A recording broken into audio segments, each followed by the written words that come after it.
Sometimes you hear someone say something completely ridiculous. A couple times now I've had writers tell me they don't read at all. The reason they give? If you read while you're writing, you might accidentally slip into someone else's voice. How embarrassing. If I had a list of ridiculous reasons for not reading, that would probably be somewhere in my top 10. Here are a couple of reasons that you need to read. Number 1 is that you learn to write by reading. Most writers grow up on a steady diet of whatever genre they end up writing.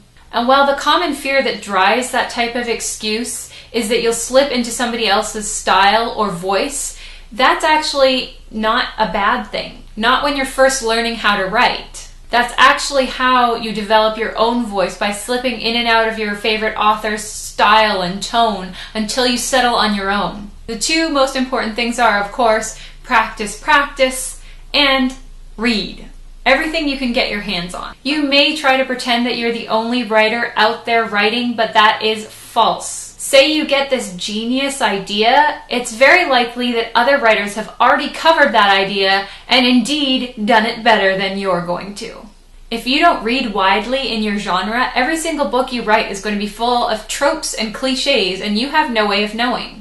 So take time to read. If you're worried about slipping into somebody else's style or tone, keep your reading time separate. Set a time to write and set a time to read, and make sure they're a few hours apart. I am personally a fan of what I call reading in the same flavor. I know that sounds a little bit weird, but for once I'm not talking about food. When I wrote The Sad State of Emmeline Black, I was reading The Kneebone Boy by Ellen Potter. It's a terrific middle grade adventure story, and it's actually not even fantasy or remotely close to my plot line, nor did I drift into her voice. It just helped keep me in that sort of a little bit quirky, creepy mindset while I was writing. Don't worry about slipping into another writer's tone. That's likely not going to happen.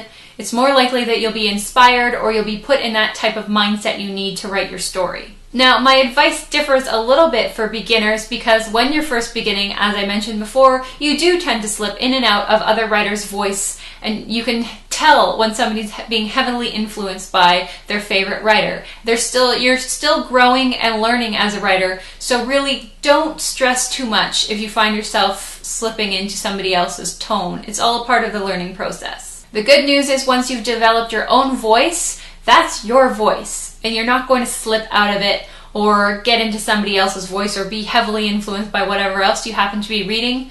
Once you find your rock solid foundation, it's not going away. What about you? Do you read while you're in the middle of a project? If so, what are you reading? Let me know in the comments below.